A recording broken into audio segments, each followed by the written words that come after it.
นอบน้อมแด่พระรัตนตรัยขอถวายความเคารพพระมหาเถระพระเถรานุเถระทุกท่านขอความสุขความเจริญในธรรมจงบังเกิดมีแด่ท่านสาธุชนที่กำลังติดตามรับฟังรายการจากสถานีวิทยุแห่งนี้ทุกท่านขอนำท่านผู้ฟังเข้าสู่รายการคดีโลกคดีธรรม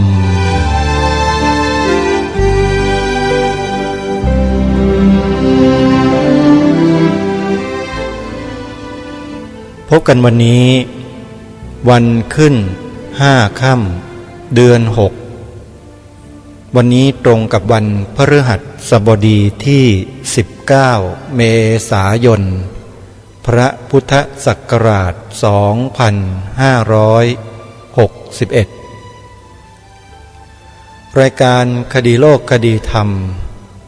มีให้ท่านผู้ฟังติดตามรับฟังเป็นประจำทุกวันจันทร์ถึงวันศุกร์และวันเสาร์อาทิตย์ทางสถานีวิทยุแห่งนี้ท่านที่อยู่ทางภาคเหนือสามารถติดตามรับฟังรายการนี้ผ่านสถานีวิทยุ2 สถานีที่จังหวัดเชียงใหม่คือสถานีวิทยุพระพุทธศาสนาแห่งชาติวัดฝายหินตำบลสุเทพอำเภอเมืองจังหวัดเชียงใหม่คลื่น 104.50 เมกะเฮิรตซ์ในเวลา 11 นาฬิกาสถานีที่2สถานีวิทยุพระพุทธศาสนาแห่งชาติวัดหนองกายตำบลสันป่ายางอำเภอแม่แตงจังหวัดเชียงใหม่คลื่น FM 99.75 เมกะเฮิรตซ์ออกรายการคดีโลกคดีธรรมเวลาภาคอีสานตอนบนจังหวัดเลยมี2 คลื่นคือสถานีวิทยุพระพุทธศาสนาจังหวัดเลยวัดศรีอุดมวงศ์อำเภอวังสะพุงจังหวัดเลยออกรายการคดีโลกคดีธรรมในเวลาประจำจังหวัดกาฬสินธุ์วัดสวนป่าดอนยานางตำบลดอนสมบูรณ์อำเภอยางตลาดจังหวัดกาฬสินธุ์แผ่นดินธรรมแผ่นดินทองคลื่น FM 94.25 เมกะเฮิรตซ์ออกเวลา 9 นาฬิกาสถานีวิทยุพระพุทธศาสนาแห่งชาติประจำจังหวัด101วัดบ้านปลาคูนอำเภอโพนทรายจังหวัด101คลื่น FM 104.50 เมกะเฮิรตซ์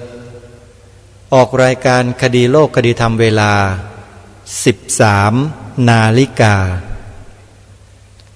สถานีวิทยุพระพุทธศาสนาแห่งชาติประจำจังหวัดสุรินทร์วัดป่าบ้านผืออำเภอรัตนบุรีจังหวัดสุรินทร์คลื่น FM 92.75 เมกะเฮิรตซ์ออกรายการคดีโลกคดีธรรมเวลา 19 นาฬิกาสถานีวิทยุพระพุทธศาสนาจังหวัดสุพรรณบุรีวัดสามชุกตำบลสามชุกอำเภอสามชุกจังหวัดสุพรรณบุรี FM 100.25 เมกะเฮิรตซ์ออกรายการคดีโลกคดีธรรมในเวลา 9 นาฬิกาและ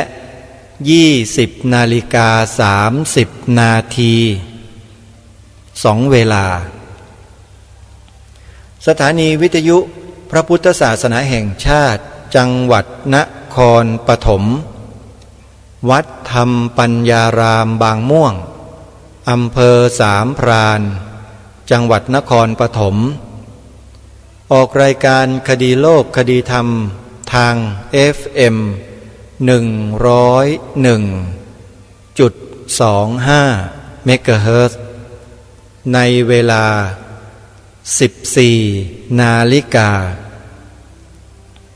สถานีวิทยุพระพุทธศาสนาแห่งชาติประจำจังหวัดนครศรีธรรมราชวัดเขาปรีดีตำบลปากแพรกอำเภอทุ่งสงศ์จังหวัดนครศรีธรรมราชคลื่น FM 106.50 เมกะเฮิรตซ์ออกอากาศเวลา 9 นาฬิกานี่คือสถานีวิทยุที่มีการแจ้งผลการรับฟังและมีการออกอากาศรายการคดีโลกคดีธรรมให้ญาติโยมสาธุชนในส่วนภูมิภาคได้ติดตามรับฟังกันเป็นประจำในปัจจุบันนี้การติดตามรับฟังรายการคดีโลกคดีธรรมทำได้สะดวกและง่ายมากยิ่งขึ้นโดยท่านที่สนใจสามารถดาวน์โหลดแอปพลิเคชันไว้ในโทรศัพท์มือถือแล้วติดตามรับฟังรายการคดีโลกคดีธรรมได้วันหนึ่งหลายรอบแอปพลิเคชันนี้มีชื่อว่าสมาพันธ์สื่อวิทยุพระพุทธศาสนาอาเซียนท่านพิมพ์เข้าไปใน App Store หรือว่า Play Store แล้วพิมพ์คำว่าค้นหาคำว่าสมาพันธ์สื่อวิทยุพระพุทธศาสนาอาเซียนแล้วท่านก็ติดตั้งแอปพลิเคชันนี้ไว้ในโทรศัพท์เมื่อติดตั้งไว้แล้วท่านสามารถเปิดรับฟังสถานีวิทยุพระพุทธศาสนาแห่งชาติได้ตลอด24ชั่วโมงจำนวน10กว่าคลื่นหรือ10กว่าสถานีอยู่ในแอปเดียวกันเนี่ย10กว่าสถานีมีธรรมะดีๆมากมายหลากหลายให้ท่านสาธุชนได้เลือกรับฟังได้โดยสะดวกชอบคลื่นไหนชอบฟังรายการอะไรสามารถที่จะเลือกได้รายการคดีโลกคดีธรรมก็ออนแอร์ออกอากาศผ่านแอปพลิเคชันนี้ทางสถานีวิทยุที่กล่าวมาท่านสามารถรับฟังได้ท่านสาธุชนผู้ฟังทั้งหลายนานกว่า12ปีที่รายการคดีโลกคดีธรรมรายการนี้ออนแอร์ออกอากาศนำเนื้อหาสาระที่หลายท่านหลายคนไม่เคยได้ฟังจากรายการอื่นมาก่อนน่าจะเป็นที่ทราบกันด้วยดีว่าเป็นรายการที่นำเสนอรายการอื่นมาก่อนที่เกิดขึ้นและส่งผลกระทบต่อพระบวรพุทธศาสนาของเรามาโดยตลอดแล้วก็รณรงค์มาโดยตลอดเช่นเดียวกันว่าให้พี่น้องชาวพุทธในประเทศไทยของเรานั้นจงเชื่อมั่นในพระราชดำริในพระราชจริยวัตรในพระบรมราโชวาทในพระราชปณิธานขององค์บูรพมหากษัตริยาธิราชเจ้าของเราชาวไทยแล้วดำเนินรอยตามเบื้องพระยุคลบาทของพระองค์ท่านอย่างไม่หยุดยั้งและไม่ลดละนี่คือลักษณะของรายการคดีโลกคดีธรรมที่เน้นย้ำในสิ่งเหล่านี้ให้กับเราท่านทั้งหลายมาโดยตลอดจนหลายๆท่านหรือว่าบางท่านเนี่ยถึงขนาดว่าเบื่อที่จะฟังขอบอกกับทุกท่านว่าเรื่องนี้เบื่อไม่ได้ถ้าเบื่อเมื่อไหร่มารจะเข้าแทรกในจิตใจของท่านทันทีนี่คือเรื่องจริงๆการทำงานอุดมการณ์ในลักษณะเช่นนี้ท้อถอยไม่ได้ลดละไม่ได้เพราะเป็นงานสำคัญ เป็นงานที่สำคัญไม่ใช่สำคัญธรรมดาแต่สำคัญอย่างยิ่งยวดทำไมจึงเชื่อว่าสำคัญอย่างยิ่งยวดก็เพราะสิ่งที่นำมาปรารภนี้เป็นสิ่งที่องค์บุรพมหากษัตริยาธิราชเจ้าของเราทุกๆพระองค์ทรงกระทำมาทรงยอยกพระพุทธศาสนาทรงส่งเสริมอุปถัมภ์พระพุทธศาสนาทรงปกป้องคุ้มครองพระพุทธศาสนาทรงยอยกพระพุทธศาสนาให้เหนือกว่าศาสนาอื่นใดๆในโลกทั้งหมดศาสนาอื่นๆที่อยู่บนผืนแผ่นดินไทยของเราผืนนี้องค์บูรพมหากษัตริย์มิได้ทรงยอยกเหมือนกับพระพุทธศาสนาข้อนี้แหละที่ต้องการให้พวกเราชาวไทยทั้งหลายตระหนักรู้เอาไว้อย่าได้ลดหย่อนผ่อนตามคำพูดวาทกรรมของใครอันตรายมากศาสนาพุทธนั้นโดยลำพังตัวเองไม่มีเกราะคุ้มกันที่แข็งแกร่งมีแต่เพียงจิตใจเท่านั้นที่แข็งแกร่งแต่ร่างกายและเรื่องราวที่เป็นกฎภายนอกนั้นไม่มีความแข็งแกร่งไม่สามารถจะปกป้องตัวเองได้ถ้าว่าโดยโลกธรรมจึงจำเป็นต้องอาศัยโลกธรรมนั้นคอยช่วยปกป้องคุ้มครองอุปถัมภ์ส่งเสริมยอยกตลอดเวลาถ้ายุคใดสมัยใด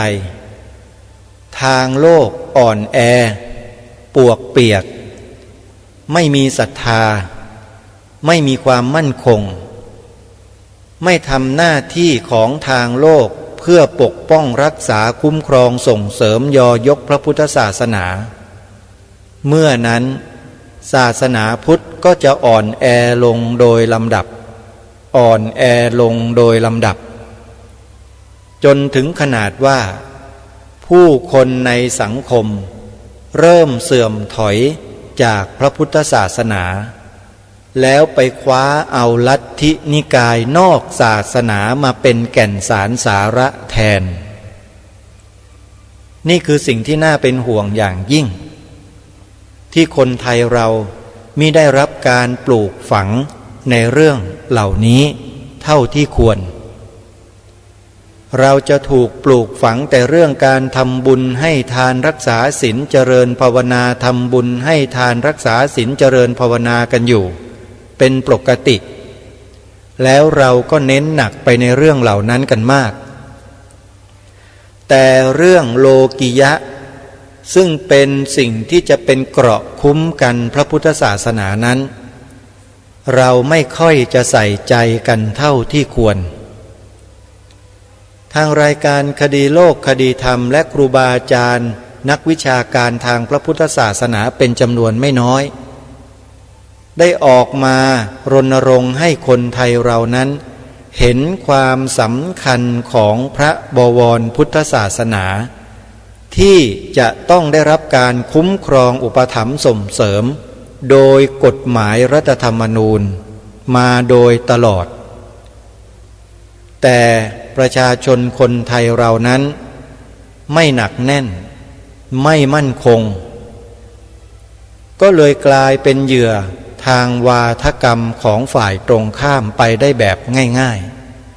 ๆจากที่เคยมีศรัทธามั่นคงที่เคยช่วยเหลือเกื้อกูลกิจการงานเพื่อปกป้องคุ้มครองพระพุทธศาสนามาในเบื้องต้นพออยู่ไปกระแสของข่าวสารข้อมูลที่เข้ามากระทบทางตาบ้างทางหูบ้างอย่างต่อเนื่องแล้วก็เป็นข่าวที่ชวนให้เสื่อมศรัทธาจากพระสงฆ์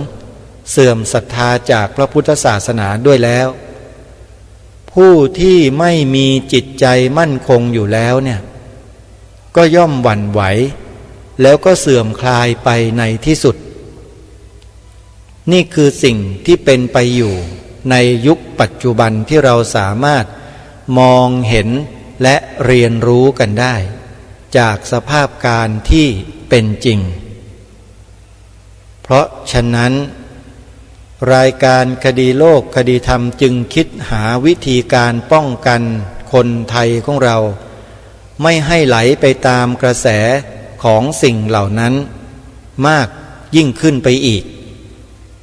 จึงได้รวบรวมชาวพุทธพากันจัดตั้งองค์กรที่ไม่เหมือนใครขึ้นมาหนึ่งองค์กรเพื่อเป็นพื้นที่รองรับของผู้คนที่เป็นคนไทยมีใจที่มีอุดมการณ์รักชาติรักพระพุทธศาสนาและรักสถาบันพระมหากษัตริย์ทั้ง3 สถาบันนี้มารวมอยู่ในพื้นที่นี้ด้วยกันพื้นที่ดังกล่าวนี้ใช้ชื่อว่าสภาพุทธบริษัทภาคประชาสังคมจิตอาสาสภาพุทธบริษัทภาคประชาสังคมจิตอาสามีที่มาที่ไปมีเหตุผลและความจำเป็นในการจัดตั้งซึ่งถ้าหากใครต้องการจะอ่านต้องการจะเรียนรู้ท่านสามารถเข้าไปดูในเว็บไซต์ของสภาพุทธบริษัทภาคประชาสังคมจิตอาสาได้ที่ www.vbcs-66.com www.vbcs-66.com เป็นเว็บไซต์ที่จะให้ท่านที่สนใจในเบื้องต้นเข้าไปศึกษาดูข้อมูลและรายละเอียดที่นั่นเพราะทางกลุ่มสภาพุทธบริษัทของเราได้ทำการเปิดเว็บไซต์ไว้ตั้งแต่ปีพระพุทธศักราช 2557 เป็นต้นมามีผู้คนเข้าไปติดตามเว็บไซต์นี้อย่างต่อเนื่องและมีผู้คนเข้าไปชมไม่น้อยกว่า1 ล้านคนท่านสามารถเข้าไปชมและไปดูสถิติของผู้เข้าชมได้ในปัจจุบันสภาพุทธบริษัทภาคประชาสังคมจิตอาสานี้เป็นสภาของชาวพุทธอย่างแท้จริงที่บอกว่าเป็นสภาของชาวพุทธอย่างแท้จริงนั้นมีเงื่อนไขและเหตุผลอยู่ว่าผู้ที่จะเข้ามาสู่กระบวนการจัดตั้งรวมกลุ่มเป็นสมาชิกสภาพุทธบริษัทภาคประชาสังคมจิตอาสานี้จะต้องยอมรับเงื่อนไขของสภานี้ให้เหมือนกัน3 ข้อข้อที่1ท่านเป็นพุทธมามกะเต็ม100หรือไม่ถ้าท่านเป็นพุทธมามกะเต็ม100ท่านเข้ามาได้เลยคำว่าพุทธมามกะเต็ม100เนี่ยท่านต้องมีหัวจิตหัวใจของท่านเสียสละให้กับพระพุทธศาสนาได้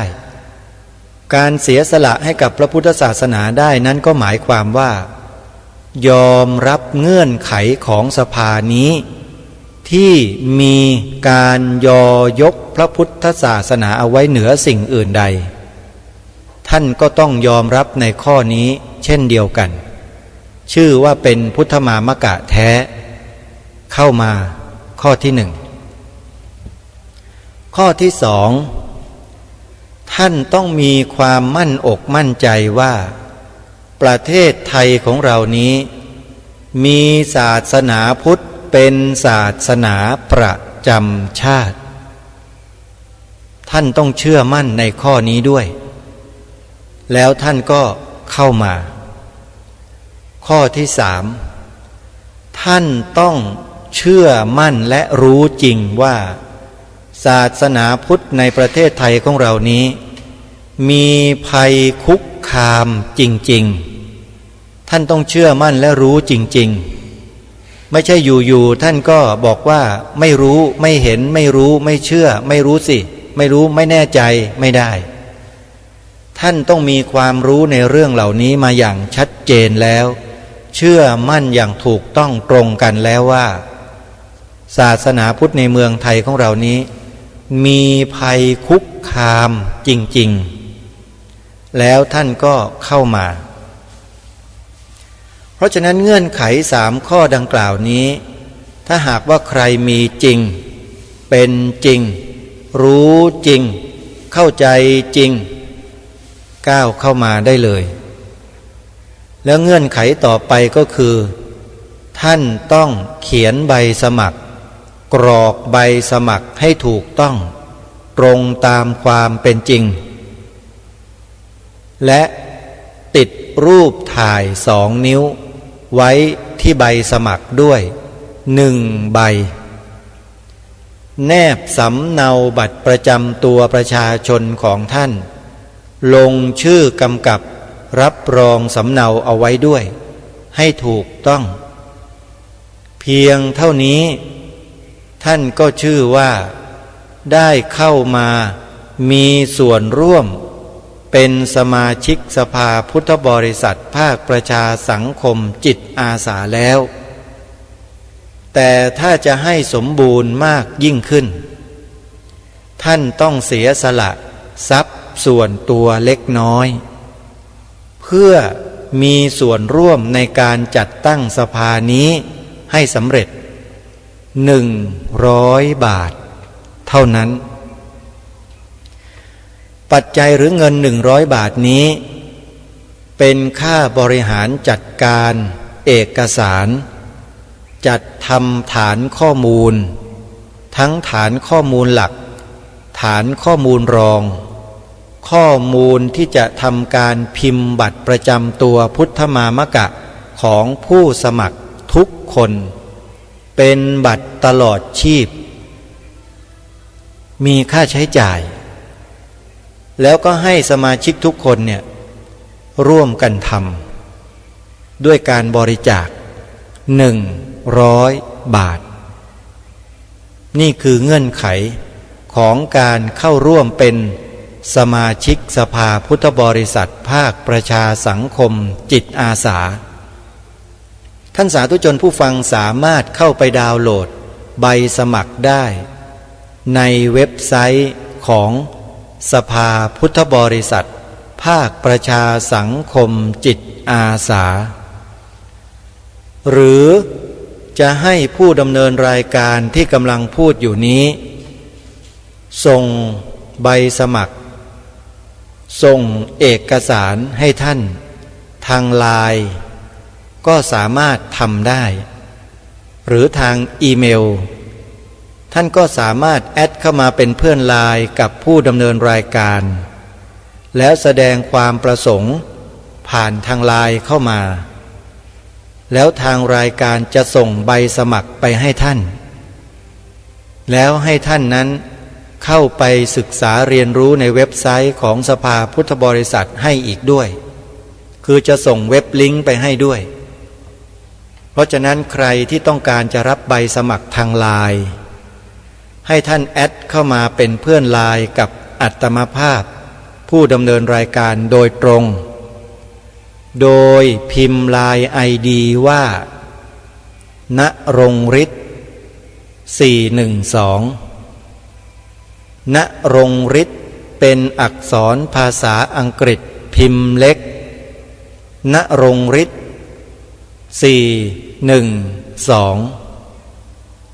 นี่คือ ID ไลน์ของอัตมภาพณรงค์ฤทธิ์สะกดอย่างนี้ว่า N A R O N G R I T ณรงค์ฤทธิ์และตามด้วยเลข3 ตัว4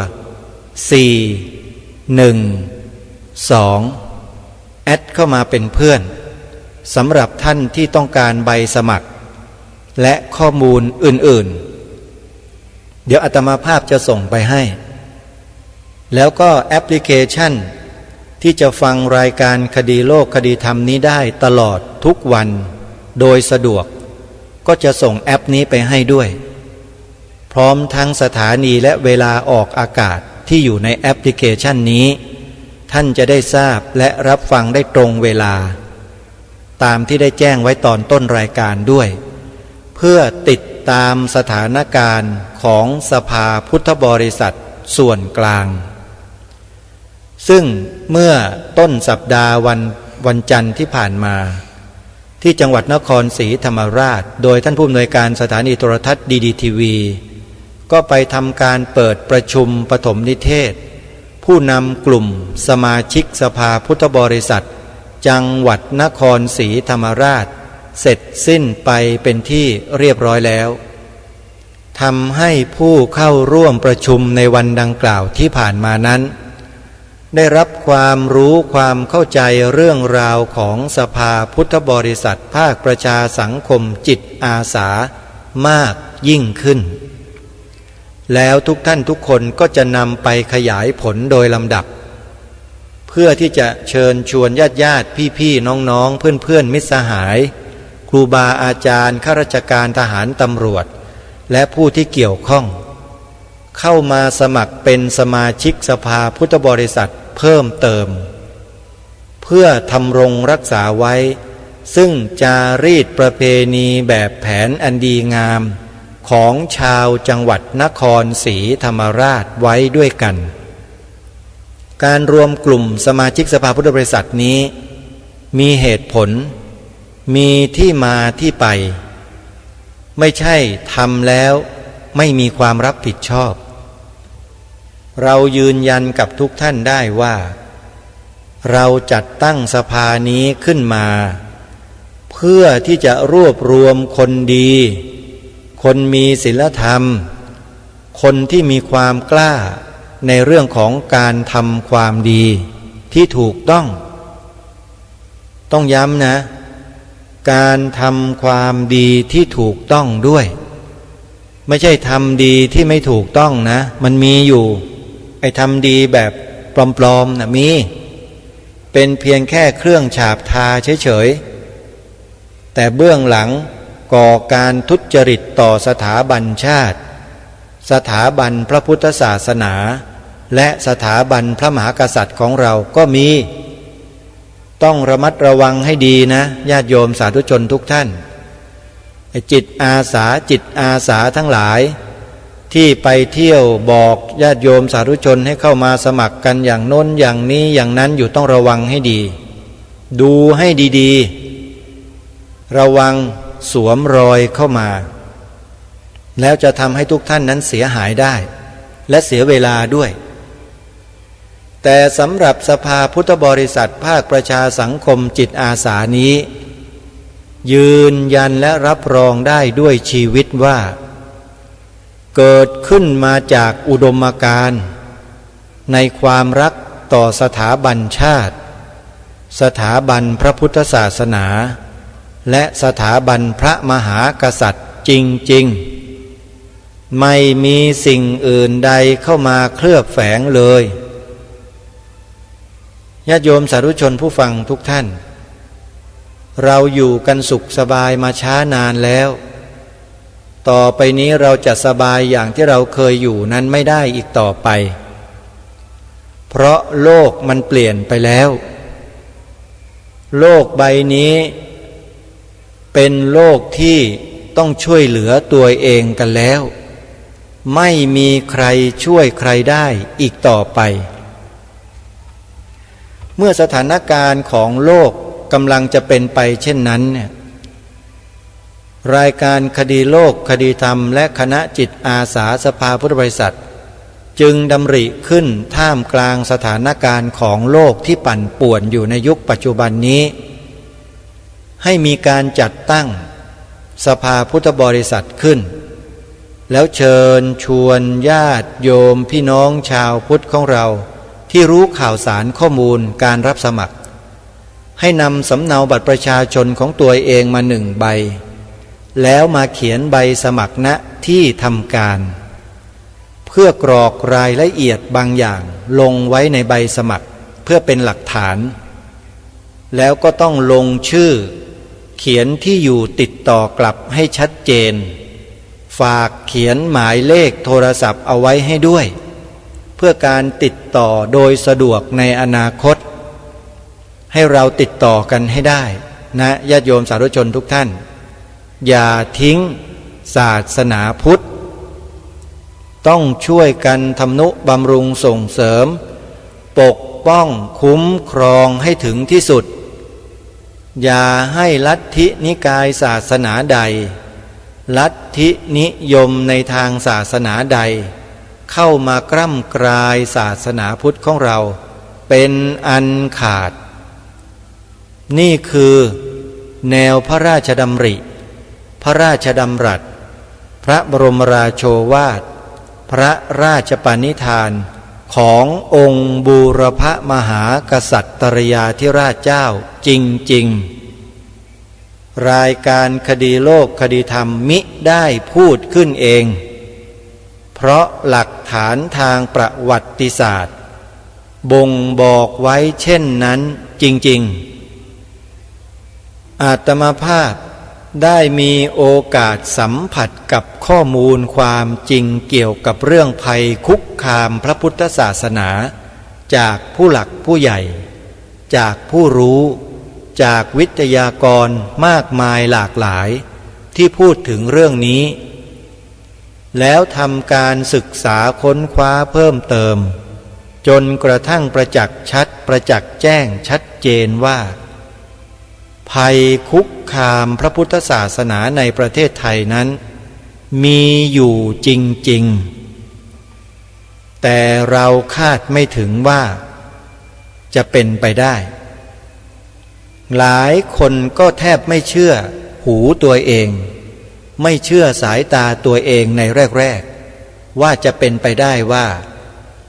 ผู้ที่ทำให้เกิดภัยคุกคามพระพุทธศาสนาในเมืองไทยนั้นเป็นกลุ่มคนพวกนี้จริงๆหลายคนไม่เชื่อหลายคนไม่เข้าใจแล้วก็กล่าวหาผู้ที่นำเสนอข้อมูลเหล่านี้ความจริงเหล่านี้ว่าไปอิจฉาริษยาเขาบ้างไปแกล้งเขาบ้างไปกล่าวหาเขาบ้างกันถึงขนาดนี้ทีเดียวก็มีนะ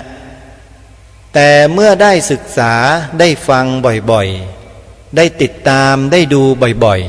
ๆก็เกิดความรู้ความเข้าใจขึ้นมาได้เหมือนกันเพราะฉะนั้นญาติโยมสาธุชนทุกท่านการศึกษาเรียนรู้การฟังการติดตามสถานการณ์เหล่านี้เนี่ยจึงเป็นสิ่งจำเป็นอย่างยิ่งสำหรับผู้ที่เกิดเป็นมาเป็นมนุษย์พบพระพุทธศาสนาอย่างพวกเราท่านทั้งหลายจำเป็นจริงๆเราไม่สามารถจะปฏิเสธสิ่งเหล่านี้ได้เลยนี่คือสิ่งที่รายการคดีโลกคดีธรรมนำมาบอกกล่าวนำมาแจ้งนำมาแถลงกับท่านสาธุชนในวันนี้เพื่อให้ท่านได้เข้าใจว่าประเทศไทยของเรานี้เนี่ยอยู่กันอย่างร่มเย็นเป็นสุขเสมอมาก็เพราะประเทศเรานั้นยอมรับนับถือพระพุทธศาสนาว่าเป็นศาสนาประจำชาติไทยมาโดยตลอดแต่หลังจากการเปลี่ยนแปลงการปกครองสิ่งแปลกปลอมบางอย่างหลายอย่างก็เริ่มสอดแทรกเข้ามาทางสมองของคนไทยเรื่อยมาระบบการศึกษาก็ไปยอมรับสิ่งเหล่านั้นจนกระทั่งกลายเป็นการปรับปรุงหลักสูตรการศึกษาชาติมีผลทำให้วิชาศิลธรรมซึ่งเป็นวิชาพระพุทธศาสนาภาคบังคับที่ต้องเรียนกันทุกโรงเรียนทั่วประเทศเนี่ยรวมถึงวิชาหน้าที่พลเมืองและวิชาประวัติศาสตร์ชาติไทย ต้องถูกยกเลิกจากหลักสูตรภาคบังคับของชาติให้กลายเป็นส่วนหนึ่งแห่งสาระการเรียนรู้ทั่วไปเท่านั้นจึงทำให้สังคมไทยของเราตั้งแต่นั้นมาเริ่มอ่อนแอลงตามลำดับเรื่อยมาเพราะวิชาศิลธรรมและวิชาหน้าที่พลเมืองที่ครูอาจารย์กล่อมเกลาจิตใจให้ความรู้แก่เด็กแก่เยาวชนด้วยดีเสมอมานั้นกลับสูญสิ้นมาลายหายไปพริบตาเมื่อปีพ.ศ. 2521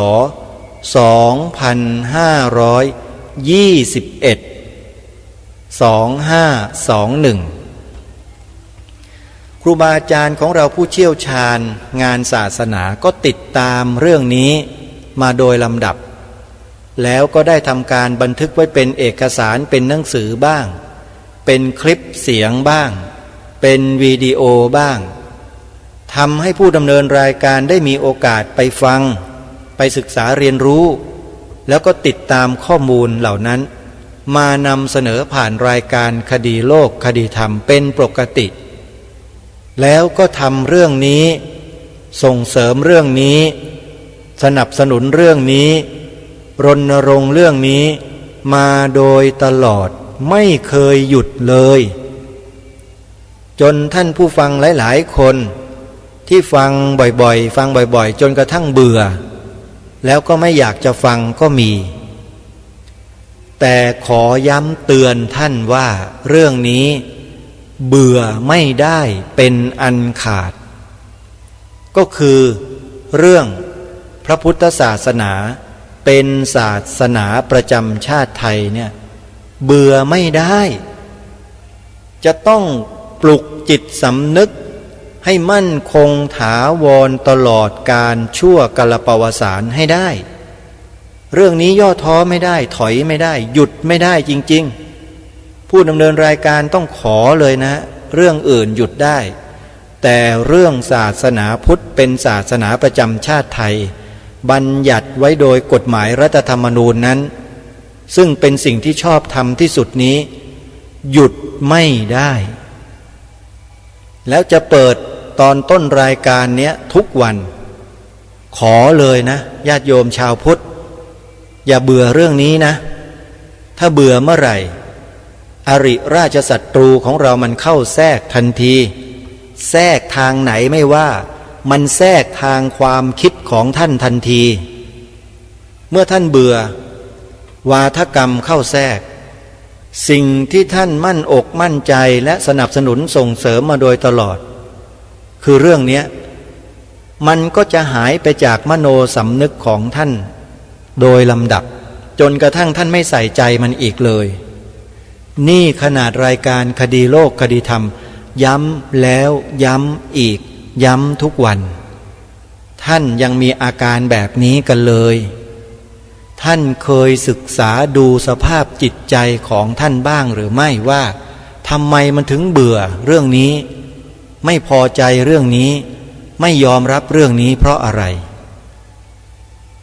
ท่านไปศึกษาดูจิตของท่านให้ดีดูภูมิปัญญาของท่านในเรื่องนี้ให้ดีสิว่าท่านมีเพียงพอสมบูรณ์แล้วหรือยังถ้ายังไปเสริมไปเติมไปเพิ่มปัญญาในส่วนนี้ให้มากๆแล้วท่านมาตัดสินใจใหม่แต่ถ้าหากท่านยังไม่มีความมั่นใจว่าตัวเองมีความมั่นคงในเรื่องนี้ท่านอย่าเพิ่งถอดใจให้ฟังต่อไปรณรงค์กันต่อไปวันหนึ่งท่านจะเห็นความจริงปรากฏชัดแน่นอนแล้วความจริงนั้นคืออะไรนั้นก็ขึ้นอยู่กับเหตุปัจจัยคือพวกเราทั้งหลายนี่แหละไม่ใช่ใครอื่นเลยว่าพวกเราจะทิ้งหรือว่าจะอยู่แล้วเดินไปข้างหน้าด้วยกันมันอยู่ตรงนี้แหละขอฝากไว้นะท่านสาธุชนทั้งหลายเวลาของรายการหมดลงแล้ววันนี้ต้องขอสมมุติยุติไว้แต่เพียงเท่านี้ขอความสุขความสวัสดีในธรรมแห่งองค์สมเด็จพระสัมมาสัมพุทธเจ้าจงบังเกิดมีแด่ท่านสาธุชนผู้ฟังทุกท่านทุกคนเทินขอเจริญพร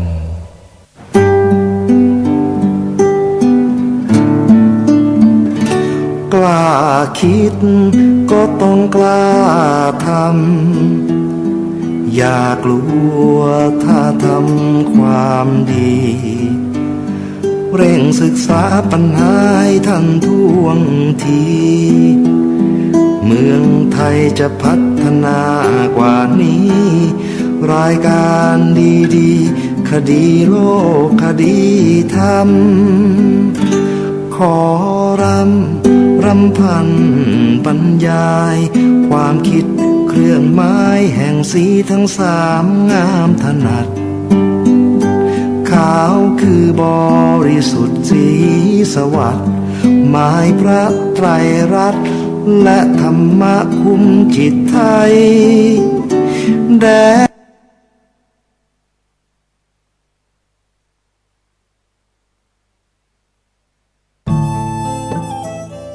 ท่านกำลังติดตามรับฟังสถานีวิทยุกระจายเสียงพระพุทธศาสนาแห่งชาติและสังคมคลื่นเพื่อการศึกษาพระพุทธศาสนาและวัฒนธรรมระบบ FM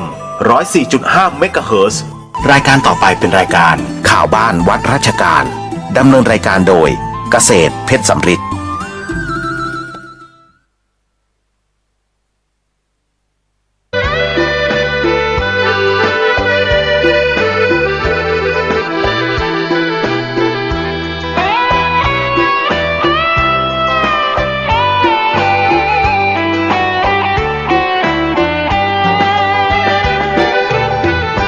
โทสะโทโสโมโหโมหังกำหนดไว้นะสติคอยคุ้มกำหนดใจและกายมิใช่เดาสุ่มสติคอยคุมรู้ตัวทั่วพร้อมสติกลับมาปัญญาร่าเริงจิตใจเคยเลิงรู้ตัวโดยอ้อมหากปล่อยใจกายเผลอไปทุกย่อมหัวใจก็ย่อมฟุ้งซ่านให้มานเข้าคุม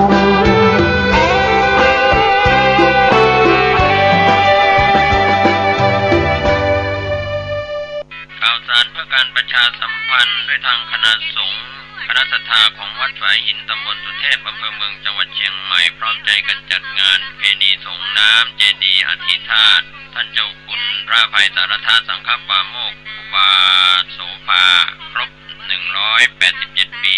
ปฐมสังฆราชาแห่งล้านนาไทยสมัยรัชกาลที่5และเป็นเจ้าคณะจังหวัดเชียงใหม่รูปแรกท่านเกิดวันอังคารที่12 เมษายนพุทธศักราช 2374 มรณภาพวันอังคารที่ 21 เมษายน พุทธศักราช 2457 ก็เป็นส่วนที่จะได้มีกิจกรรมงานประเพณีส่งน้ำเจดีย์อธิธาตุกำหนดการประเพณีส่งน้ำเจดีย์อธิธาตุพระอภัยสารธาสังฆปาโมกข์ในวันที่ 21 เมษายน 2561 มีกำหนดการเวลา 12:30 นาทีพระสงฆ์และคณะศรัทธาพร้อมกันในพิธี 13:09 นาทีประธานในพิธีจุดธูปเทียนบูชาพระรัตนตรัยบูชานำกล่าวบูชาพระรัตนตรัยสมาทานเบญจศีลอาราธนาธรรมประธานสงฆ์ให้ศีลแสดงพระธรรมเทศนา1 กันพระสงฆ์ทรงสมณศักดิ์10 รูปเจริญพุทธมนต์และก็สวดมาติกาบูชากล่าวคำถวายน้ำสงฆ์อธิธาตุและถวายเครื่องทายทานพระสงฆ์อนุโมทนาของน้ำรูปปั้นครูบาโสภาแทนเจดีย์อธิธาตุเป็นเสร็จพิธี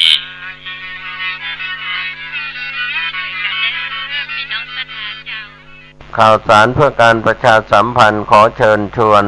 ผู้ใจบุญร่วมสร้างศาลาปฏิบัติธรรมของวัดใหม่ห้วยทรายหมู่ที่ 4 ตำบลสุเทพอำเภอเมืองจังหวัดเชียงใหม่ปัจจุบันก็มีพระอธิการบุญเพ็งปิยธรรมโมเป็นเจ้าวาดวัดใหม่ห้วยทรายพร้อมด้วยศรัทธาทุกหลังคาเรือนญาติธรรมทางใกล้ทางไกลร่วมกันเป็นเจ้าภาพท่านที่จะสอบถามรายละเอียดร่วมทำบุญสร้างศาลาปฏิบัติธรรมสอบถามรายละเอียดได้ที่พระอธิการบุญเพ็งปิยธรรมโมเจ้าวาดวัดใหม่ห้วยทราย 0871815231 ร่วมบุญร่วมกุศลได้บุญสุขกายสุขใจโดยทั่วหน้ากัน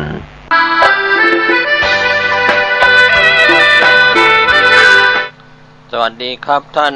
ผู้ฟังที่เคารพ ในส่วนสาระต่างๆวันนี้ผมกเกษตรเพชรสำริดผู้ดำเนินรายการก็จะนำเล่าประวัติของพระอภัยสารทะครูบาเจ้าโสภาของวัดฝายหินตำบลสุเทพอำเภอเมืองจังหวัดเชียงใหม่ก็ทุกวันที่ 21 เมษายนของทุกปีก็จะมีการทำบุญเรียกว่าชาตการของครูบาเจ้าโสภาพระอภัยสารทะวันนี้ผมเกษตรเพชรสำริดขออนุญาตนำเล่าประวัติของพระอภัยสารทะครูบาเจ้าโสภาวัดฝายหินปฐมสังฆราชาของล้านนาไทยพระอภัยสารทะสังฆปาโมกข์ฉายาโสพโนนะครับก็ในส่วนเป็นพระมหาเถระผู้ทรงความรู้ในภาษาบาลีเชี่ยวชาญในกรรมฐานเป็นเจ้าอาวาสวัดฝายหินตำบลสุเทพอำเภอเมืองจังหวัดเชียงใหม่ในอดีตตำแหน่งเป็นเจ้าคณะจังหวัดเชียงใหม่รูปแรกประวัติโดยย่อส่วนตัวของท่านนะครับที่เราได้รับมาเป็นข้อความที่ฝากไว้เป็นข้อคิดเตือนจิตเตือนใจของศรัทธาของวัดฝายหินก็ดีญาติธรรมทางใกล้ทางไกลที่มีความเคารพนับถือในตัวครูบาเจ้าโสภาพระอภัยสารทะก็ดีประวัติของครูบาวัดฝายหินชื่อเด็กชายควายหรือชื่ออีกชื่อหนึ่งว่าอุ่นเรือนเป็นผู้มีบรรพบุรุษมาจากเชียงแสนเกิดที่เชียงใหม่วันอังคารขึ้น1 ค่ำเดือน 6 ปีเถาะพุทธศักราช 2374 บิดาชื่อหนานอินตะมารดาชื่อนางซอนในสมัยนั้นยังไม่ได้มีการตั้งนามสกุลท่านมีถิ่นฐานอยู่ที่ตำบลสุเทพอำเภอเมืองจังหวัดเชียงใหม่ในสมัยนั้นเป็นเด็กที่มีบุคลิกลักษณะดีล่ำสันแข็งแรงมาแต่เด็กแผ่นดินล้านนาไทยนอกจากมีชื่อเสียงในความอุดมสมบูรณ์ด้วยพืชพันธุ์ธัญญาหารแล้วก็ถือว่าเป็นหลักใหญ่ในสมัยอดีตนั้นก็ถือว่ามีความสมบูรณ์ทางด้านเศรษฐกิจยังได้รับการต้อนรับจากอาคันตุกะอย่างน่าปลื้มปีติอย่างหนึ่งก็คือทางศีลธรรมอันดีงามของประชาชนสิ่งที่สำคัญของที่ได้รับรู้รับทราบกัน2 ประการก็คือทั้งฝ่ายวัตถุทางโลกและก็ฝ่ายธรรมะอย่างที่2นั้นก็เป็นทางด้านจิตใจบ้านเมืองทรงไว้ซึ่งสันติสุขสิ่งที่ขอกล่าวในทางด้านจิตใจก็คือศีลธรรมอันดีงามของประชาชนว่ามีความรุ่งเรืองในยุคอดีตมาเป็นเวลาช้านานแล้วสิ่งสำคัญที่ช่วยให้ประชาชนมีศีลมีธรรมก็คือปราชญ์มีอยู่3 ประการด้วยกันความเป็นอยู่ของประชาชนดีเช่นการทำมาหากินที่อยู่อาศัยไม่ลำบากข้อที่2สิ่งแวดล้อมจูงใจให้ดีมากเช่นวัดวาอารามอันสง่างามเป็นขวัญของวัดเป็นขวัญของบ้านเมืองผู้ที่คอยชี้แจงเอาใจใส่ในการทำดีมีความแข็งแรงในภาระหน้าที่โดยเฉพาะพระเถระครูบาอาจารย์สิ่ง3 ประการนับว่าเป็นหลักสำคัญในการที่ทำให้ประชาชนมีศีลมีธรรมในยุคอดีตจนถึงปัจจุบันก็ขอเล่าถึงประวัติของครูบาวัดฝายหินในปีพุทธศักราช 2094 ในปีนั้นพม่าได้ยกกองทัพมาทำการลุกลานอาณาจักรล้านนาไทยก็มีการยึดนครต่างๆในภาคเหนือไว้ในอำนาจหมดนะครับแม้กระทั่งนครเชียงใหม่ราชธานีของล้านนาไทยในยุคนั้นได้กระจัดกระจายในส่วนกระจัดกระจายไพร่ฟ้าราษฎรต่างอพยพตัวเองไปอยู่ตามป่าตามเขาโดยมากการพระศาสนาวัดวารามเคยรุ่งเรืองก็อับเฉาเศร้าหมองลงในมีปัญหาด้านการบ้านการเมืองในสมัยนั้นสังฆะพระธรรมก็กระจัดกระจายไปคนละทิศละทางเมื่อยึดเมืองได้แล้วพม่า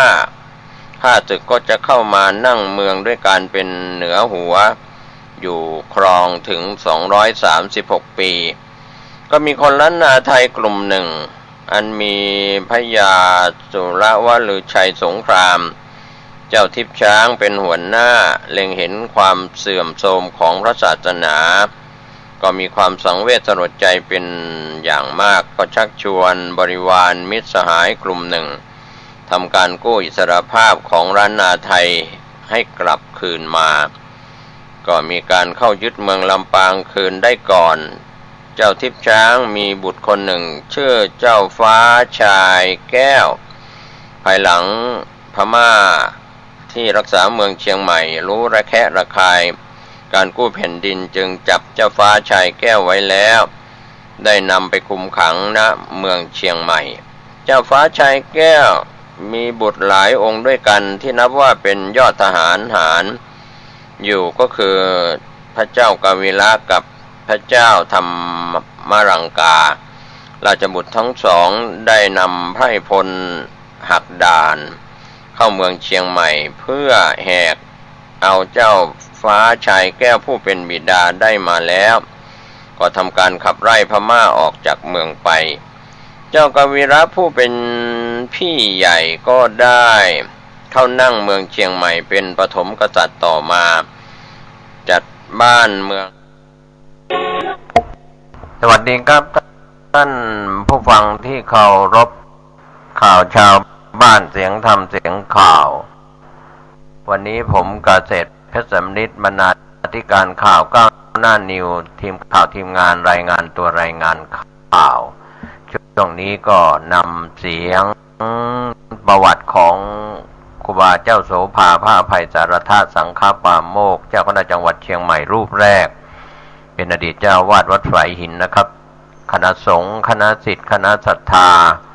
ของวัดฝายหินทุกหลังคาเรือนญาติธรรมทางใกล้ทางไกลก็จะจัดงานกันเป็นประจำทุกปี21 เมษายนปีนี้ก็ตรงกับวันที่21 เมษายน 2561 เวลา 13 นาฬิกาก็กราบอาราธนาพระสงฆ์ทรงสมณศักดิ์สวดพุทธมนต์ทักษิณานุปทานอุทิศส่วนกุศลให้กับครูบาเจ้าโสภาพระอภัยสารทสังฆปาโมกข์นะครับในช่วงเวลา 13 นาฬิกาเป็นต้นไป21 เมษายนที่จะถึงนี้ช่วงนี้ผู้ดำเนินรายการก็นำประวัติของครูบาเจ้าโสภานะครับถ้าท่านมีชีวิตอยู่จนถึงปีนี้ชาตการของท่าน187 ปีนะครับก็ถือว่าท่านเป็นยุคของสมัยพระบาทสมเด็จพระจุลจอมเกล้าเจ้าอยู่หัวรัชกาลที่5พระพุทธเจ้าหลวงนะครับก็ได้รับสมณศักดิ์ในยุคนั้นท่านเป็นสังฆปาโมกข์ของคณะสงฆ์เชียงใหม่ด้วยในยุคก่อนที่จะไปรับสมณศักดิ์พระอภัยสารทะจากกรุงเทพมหานครในช่วง100 กว่าปีที่ผ่านมานะครับก็อย่าลืมนะครับ21 เมษายนนี้คณะสงฆ์คณะศิษย์คณะศรัทธาของวัดฝายหินทุกหลังคาเรือนญาติธรรมทางใกล้ทางไกลเชิญร่วมบุญส่งน้ำอธิษฐานครูบาเจ้าโสภารูปเหมือนครูบาโสภาของวัดฝายหินได้นะครับ13 นาฬิกาเป็นต้นไปที่วัดฝายหิน21 เมษายนนี้ก็ประชาสัมพันธ์ในสปอร์ตบ้างประวัติของครูบาเจ้าโสภาพระอภัยสารทะก็ผสมผสานรายงานกันในช่วงนี้นะครับผมเกษตรเพชรสำนิดบรรณาธิการข่าวก้าวหน้านิวพร้อมทีมงานนะครับก็คงจะทำหน้าที่ในการเป็นแม่ข่ายสถานีวิทยุพระพุทธศาสนาเพื่อการศึกษาและวัฒนธรรม FM 104.50 เมกะเฮิรตซ์ตั้งอยู่ที่วัดฝายหินตำบลสุเทพอำเภอเมืองเชียงใหม่ปัจจุบันก็มีอาจารย์พระครูปริยัติยานุศาสตร์เป็นประธานกรรมการบริหารมีอาจารย์พระครูสมุวิศวัตรวรกิจโจเป็นผู้อำนวยการสถานีพร้อมคณะกรรมการบริหารฝ่ายบรรพชิตและคฤหัสถ์ก็เป็นผู้บริหารสถานีคลื่นนี้ทั้งภาคปกติแล้วก็โลกออนไลน์ทีวีออนไลน์ไม่ว่าจะเป็น YouTube เว็บไซต์ไลฟ์บล็อกไลน์สดต่างๆนะครับก็ทำหน้าที่สะท้อนสังคมส่วนใหญ่สัดส่วนของผังรายการก็ 90% นะครับก็เป็นธรรมสาระแล้วก็ที่เหลือก็เป็นข่าวสารข่าวบริการต่างๆนะครับก็บอกกล่าวให้ท่านได้รับรู้รับทราบกันธรรมะก่อนข่าววันนี้นะครับท่านผู้ฟังก็ขอให้ท่าน ได้ติดตามการพยากรณ์อากาศเรื่องของการเปลี่ยนแปลงของพายุฤดูร้อนอาจจะทำให้ท่านได้รับความเสียหายจากพายุฤดูร้อนในพื้นที่ต่างๆแม้ว่าจะผ่านพ้นมา17และ18เมษายนแล้วช่วงนี้ก็ยังมีควันหลงนะครับติดตามการพยากรณ์อากาศนะครับความเสียหายที่เกิดขึ้นในพื้นที่ต่างๆโดยเฉพาะภาคเหนือตอนบนตอนล่างแล้วก็ภาคอื่นๆที่เราติดตามข่าวสารจากกรมอุตุนิยมวิทยาการเปลี่ยนแปลงของสภาพอากาศที่แผ่ลงมาจากจีนมาสู่ประเทศไทยเนี่ยนะครับเย็นมากระทบร้อนก็เป็นพายุฤดูฝนมีฝนตกทำให้ค่าฝุ่นละอองในอากาศหายไปดังนั้นก็ธรรมชาติก็สอนเราอยู่แล้วนะครับท่านผู้ฟังเรื่องของรูปธรรมก็ดีความรู้สึกนึกคิดของคนและสัตว์ทั้งที่เป็นมนุษย์อมนุษย์ทั้งหลายย่อมมีการเปลี่ยนแปลงเป็นธรรมชาติสอนเราไม่มีอะไรเที่ยงแท้แน่นอนไม่ว่าจะเป็นการปกครองฝ่ายระบอบเผด็จการประชาธิปไตยอย่างไรนะครับก็มีการเปลี่ยนแปลงอยู่เสมอในวิถีชีวิตของกฎหมายก็มีการแก้ไขกฎหมายมีการปกครองในประเทศต่างๆไม่ใช่เฉพาะประเทศไทยก็มีการทำผิดศีลฆ่าสัตว์รักทรัพย์เสพกามที่ผิดกล่าวคำเท็จดื่มเครื่องดื่มที่เป็นแอลกอฮอล์แล้วก็ยาเสพติดยาบ้ายาไอซ์ยาอีโคเคนต่างๆกัญชาฝิ่นเฮโรอีนต่างๆก็แล้วแต่นะครับก็ศีล5นั้นเป็นพื้นฐานของความเป็นมนุษย์ที่สมบูรณ์กันนะครับจะอยู่ในเพศบรรพชิตเป็นพระภิกษุสามเณรช่วงนี้ก็จะมีสามเณรภาคฤดูร้อนอยู่ในช่วงของการปิดภาคเรียนมีพระอาจารย์พี่เลี้ยงดูแลครูบาอาจารย์ดูแลกันนะครับในแต่ละภูมิภาคแต่ละจังหวัดไม่ว่าจะเป็นภาคเหนือภาคอีสานภาคกลางภาคตะวันตกตะวันออกหรือภาคใต้ก็ตามนะครับลูกหลานของเราเข้าสู่ร่มเงากาสาวพัสก็จะได้เป็นญาติในพระศาสนาแล้วก็ยังมีโอกาสที่จะได้ซึมซับเรื่องของศีลธรรมหรือว่าศีลสมาธิปัญญาหัวใจสำคัญนะครับก็ขอให้พระอุปชฌาย์อาจารย์พระอาจารย์พี่เลี้ยงได้พาไหว้พระสวดมนต์ทำวัดบิณฑบาตในเสขียวัตรของพระภิกษุสามเณรแล้วก็ยังได้พา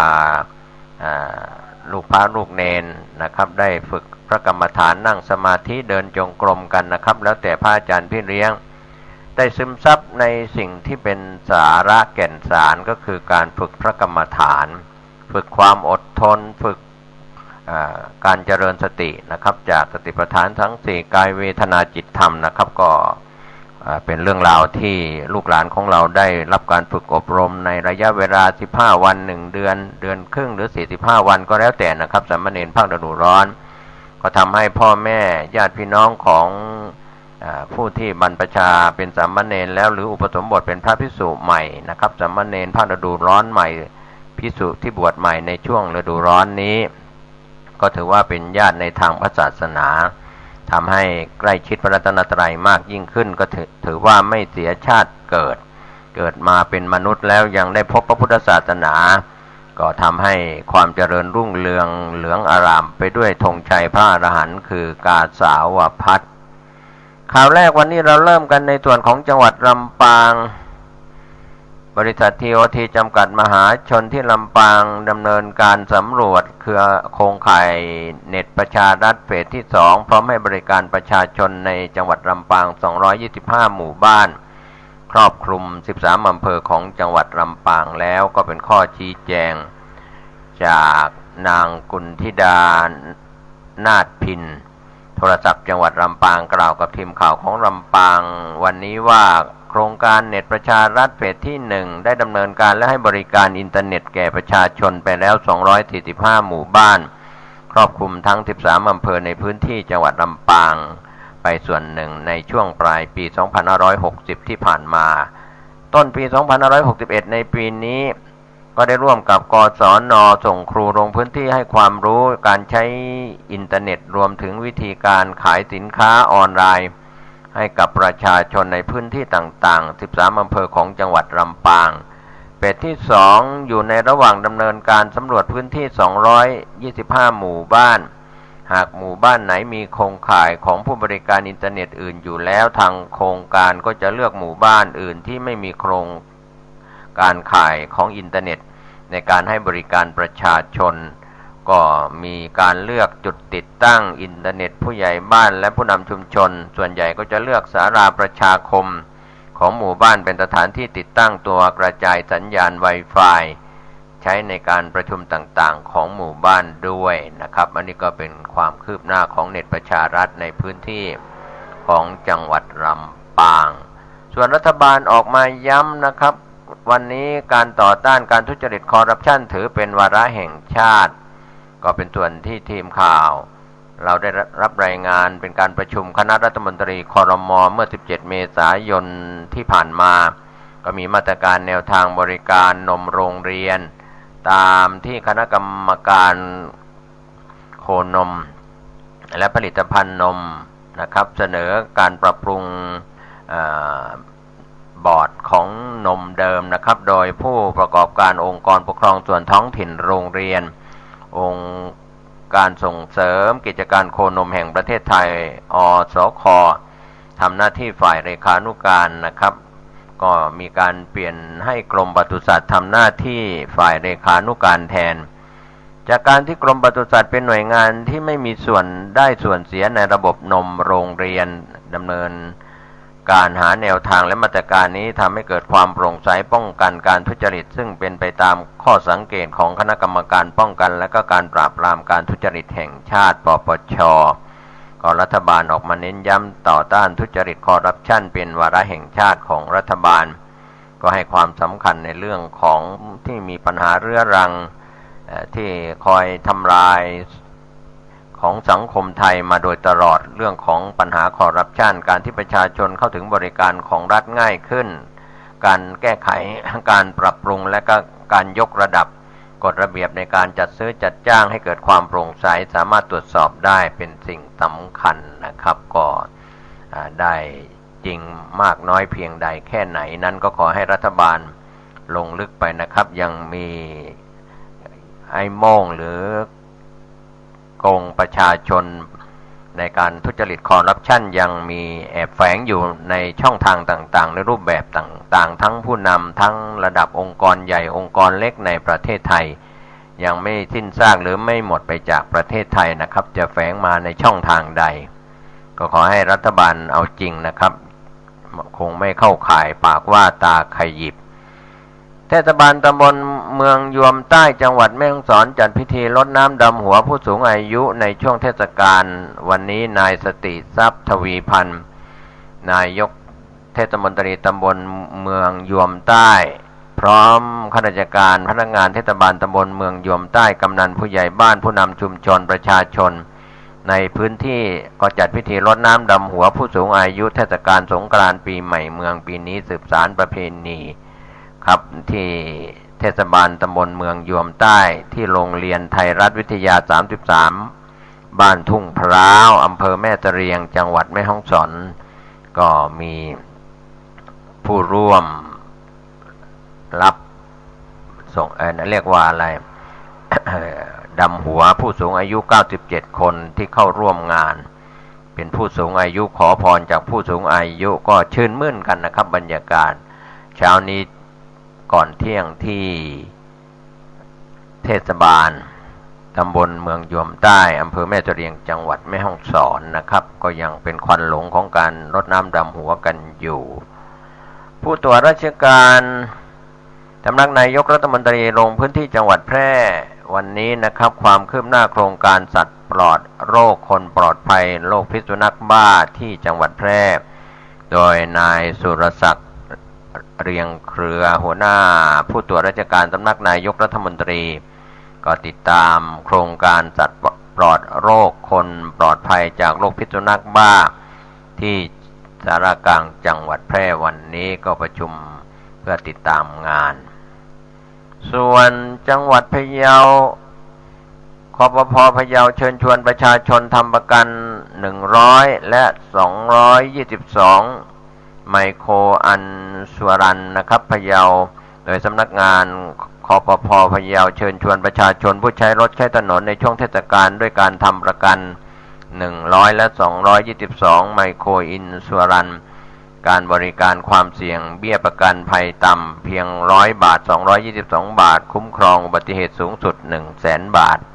ดยนายวุฒิชัยสาวโกมุตรองผู้ว่าราชการจังหวัดพะเยากล่าวกับทีมข่าวของพะเยาวันนี้ว่า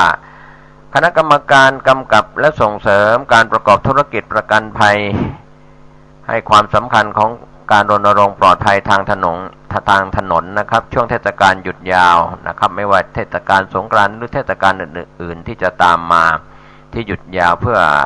ให้ประชาชนได้ใช้รถใช้ถนนเดินทางกลับภูมิลำเนาและท่องเที่ยวเป็นจำนวนมากนั้นเกิดอุบัติเหตุสูงกว่าปกติก็มีการทำประกันภัยของสำนักงานคปภ100 บาทหรือ222 บาทคุ้มครองอุบัติเหตุสูงสุด 100,000 บาทนะครับก็คงจะไม่ใช่เฉพาะจังหวัดพะเยานะครับก็คงจะมีทุกจังหวัดนะครับส่วนข้าราชการพ่อค้าประชาชนชาวลำปางทำพิธีรดน้ำดำหัวขอสุมาคารวะขอพรจากผู้ว่าราชการจังหวัดลำปางและรองผู้ว่าราชการจังหวัดลำปางเช้านี้นะครับที่จวนผู้ว่าราชการจังหวัดลำปางตำบลหัวเวียงอำเภอเมืองลำปางจังหวัดลำปางนายสมเกียรติตันตระกูลปลัดจังหวัดลำปางพร้อมด้วยนายคมกฤษเจริญพัฒนาสมบัติหัวหน้าสำนักงานจังหวัดลำปางนำคณะผู้บริหารหน่วยงานองค์กรปกครองส่วนท้องถิ่นทั้งภาครัฐเอกชนข้าราชการฝ่ายพลเรือนอัยการตุลาการทหารตำรวจและพนักงานเจ้าหน้าที่ของรัฐจากทุกสังกัดพ่อค้าประชาชนชาวลำปางกว่า 1,500 คนก็ทำพิธีรดน้ำดำหัวนายทรงพลสวัสดิ์ธรรมผู้ว่าราชการจังหวัดลำปางนายศรีโรจน์นิมมานพัชรินทร์และนายสุรพลบุรินทาพันธ์รองผู้ว่าราชการจังหวัดลำปางทั้งสองท่านนะครับในโอกาสเทศกาลสงกรานต์เทศกาลปีใหม่เมืองนะครับก็เป็นประเพณีที่ลำปางวันนี้ ส่วนข่าวจากจังหวัดเชียงรายจัดพิธีส่งน้ำพระขุนแมงรายมหาราชเนื่องในโอกาสเทศกาลสงกรานต์นะครับเมื่อวานนี้ช่วงบ่ายนายณรงค์ศักดิ์โอสถธนากรผู้ว่าราชการจังหวัดเชียงรายนำคณะข้าราชการหน่วยงานต่างๆที่บริเวณ5แยกพ่อขุนแมงรายมหาราชอำเภอเมืองเชียงรายจังหวัดเชียงรายขบวนเครื่องสักการะจากหน่วยงานของจังหวัดอำเภอและองค์กรปกครองส่วนท้องถิ่นในเทศกาลรดน้ำดำหัวและเทศกาลสงกรานต์เพื่อแสดงความกตัญญูกตเวทิตาทั้งเป็นการรักษาสืบทอดประเพณีวัฒนธรรมอันดีงามพ่อขุนแมงรายมหาราชเป็นปฐมกษัตริย์แห่งราชวงศ์มังรายผู้สร้างเมืองเชียงรายให้เกรียงไกรในอดีตปัจจุบันอนุสาวรีย์พ่อขุนแมงรายมหาราชก็มีประชาชนชาวเชียงรายไปกราบไหว้สักการะอนุสาวรีย์พ่อขุนแมงรายมหาราชประดิษฐานอยู่ที่บริเวณ5แยกพ่อขุนแมงรายถนนพหลโยธินถนนสายเชียงรายถึงแม่จันทร์เขตเทศบาลนครเชียงรายทั้งกลางวันกลางคืนก็มีพี่น้องประชาชนทั้งคนไทยและชาวต่างชาติเดินทางไปสักการะบูชาก็มีพิธีส่งน้ำพร้อมเครื่องสักการะพ่อขุนแมงรายมหาราชช่วงบ่ายเมื่อวานนี้ที่แยกพ่อขุนแมงรายมหาราชส่วนเชียงใหม่รองผู้ว่าราชการจังหวัดเชียงใหม่สั่งการให้ทุกหน่วยงานด้านความปลอดภัยประชาสัมพันธ์ป้องกันและลดอุบัติเหตุทางถนนนะครับนายพุทธิพงศ์สิริมาศรองผู้ว่าราชการจังหวัดเชียงใหม่สั่งการให้สำนักงานป้องกันและบรรเทาสาธารณภัยเชียงใหม่วิเคราะห์แยกแยะหาสาเหตุของการเกิดอุบัติเหตุทางถนนก็จะได้ทำงานเพื่อป้องกันและลดอุบัติเหตุทางถนนตลอดทั้งปีกำชับให้ข้าราชการพนักงานของรัฐทุกคนเป็นตัวอย่างที่ดีหากพบว่าข้าราชการพนักงานของรัฐทั้งส่วนภูมิภาคส่วนกลางเจ้าหน้าที่ทหารเจ้าหน้าที่ตำรวจประพฤติตนไม่เหมาะสมต้องถูกส่งดำเนินคดีตามกฎหมายแล้วต้องได้รับโทษทางวินัยอีกด้วยนะครับสาเหตุที่เกิดอุบัติเหตุส่วนใหญ่ของเชียงใหม่ที่ผ่านมาเมาสุราแล้วก็ขับรถรองลงมาก็ขับรถเร็วเกินกว่าที่กฎหมายกำหนดยานพาหนะที่เกิดอุบัติเหตุก็คือรถจักรยานยนต์สถานที่เกิดเหตุสูงสุดก็คือถนนทางตรงแล้วก็ส่วนใหญ่เป็นคนในพื้นที่นะครับก็จะเรียกว่าวัวหายแล้วก็ไม่ต้องล้อมคอกก็เตรียมสั่งการแก้ไขกันอีกครั้งหนึ่งนะครับก็เป็นส่วนที่ผู้สื่อข่าวจากเชียงใหม่เรารายงานกันเข้ามา ส่วนผู้ว่าราชการจังหวัดน่านสั่งการเกษตรกรเตรียมความพร้อมเฝ้าระวังสถานการณ์ภัยแล้งนายไพศาลวิมลรัตน์ผู้ว่าราชการจังหวัดน่านสั่งการให้สำนักงานปศุสัตว์จังหวัดน่านหน่วยงานราชการและผู้เกี่ยวข้องแจ้งไปยังเกษตรกรผู้เลี้ยงสัตว์เตรียมความพร้อมเฝ้าระวังสถานการณ์ภัยแล้งที่เกิดขึ้นในพื้นที่จังหวัดน่านแล้วนะครับก็เป็นส่วนข่าวที่เราได้รับรู้รับทราบกันส่วนเมื่อวานนี้ผู้ตรวจราชการสำนักนายกรัฐมนตรีลงพื้นที่จังหวัดน่านติดตามประเมินผลโครงการสัตว์ปลอดโรคคนปลอดภัยโรคพิษสุนัขบ้านนะครับโดยนายสุรศักดิ์เรียงเครือหัวหน้าผู้ตรวจราชการสำนักนายกรัฐมนตรีก็และคณะติดตามตรวจงานที่สารกลางจังหวัดน่านก็มีเป็นส่วนของการติดตามงานในโครงการต่างๆในพื้นที่ที่รับผิดชอบของผู้ตรวจราชการกระทรวงมหาดไทยนะครับก็คงคืบหน้ากันไปส่วนชาวจังหวัดพะเยาเมื่อวานนี้ก็ร่วมพิธีรดน้ำดำหัวขอพรผู้ว่าราชการจังหวัดพะเยาเนื่องในเทศกาลปีใหม่สงกรานต์เทศกาลปีใหม่เมืองนะครับช่วงบ่ายเมื่อวานนี้มีพิธีรดน้ำดำหัวนายประจนปรัชสกุลผู้ว่าราชการจังหวัดพะเยาและภรรยาที่จวนผู้ว่าราชการจังหวัดพะเยาก็มีนายวุฒิชัยสาวโกมุตรองผู้ว่าราชการจังหวัดพะเยาพร้อมด้วยว่าที่ร้อยตรีณรงค์โรจนโสธรรองผู้ว่าราชการจังหวัดพะเยาก็นำหัวหน้าส่วนราชการนายกองค์การบริหารส่วนจังหวัดนายกเทศมนตรีเมืองพะเยาภาคเอกชนภาคประชาชนชาวพะเยารดน้ำดำหัวผู้ว่าและภรรยาของผู้ว่าราชการจังหวัดพะเยานะครับขอพรนะครับก็เป็นประเพณีอันดีงามที่จัดขึ้นในพื้นที่ต่างๆนะครับไม่ว่าจะเป็นเชียงใหม่ลำพูนภาคเหนือเรารายงานข่าว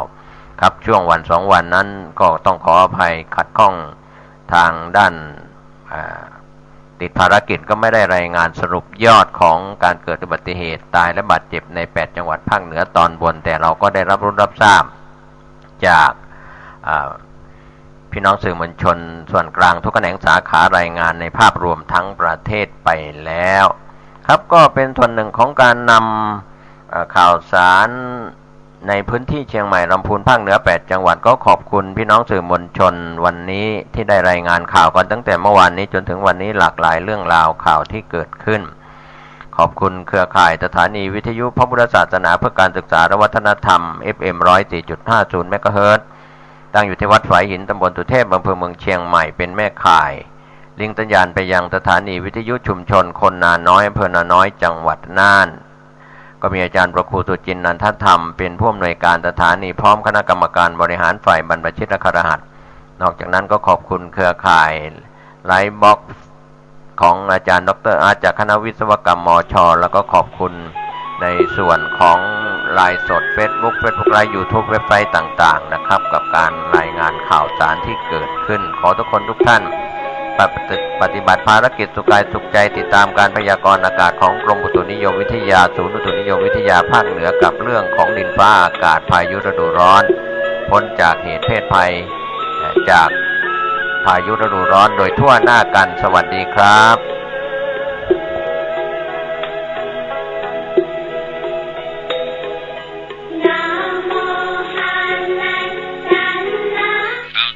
การประชาสัมพันธ์ด้วยทางคณะสงฆ์คณะศรัทธาของวัดฝายหินตำบลสุเทพอำเภอเมืองจังหวัดเชียงใหม่พร้อมใจกันจัดงานประเพณีส่งน้ำเจดีย์อธิธาตุท่านเจ้าคุณพระอภัยสารธาสังฆปาโมกข์อุบา